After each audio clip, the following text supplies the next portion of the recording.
Tula ng isang kuripot. Ako ay isang kuripot.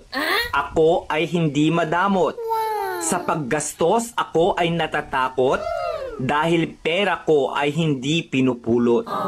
Kuripot ako at ipinagmamalaki ko na hindi ako umaasa kahit kanino. Okay lang kung magkuripot man ako dahil pera ko naman ang sinisinop ko. Ang pagiging kuripot ay hindi masama hanggat di ka nanloloko ng kapwa.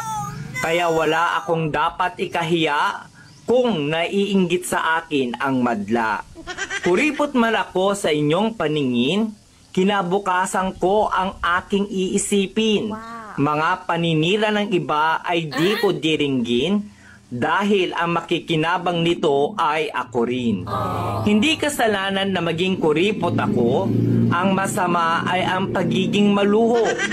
Huwag magpasikat kung hindi naman totoo, lalo nang kung sa utang nang galing ito.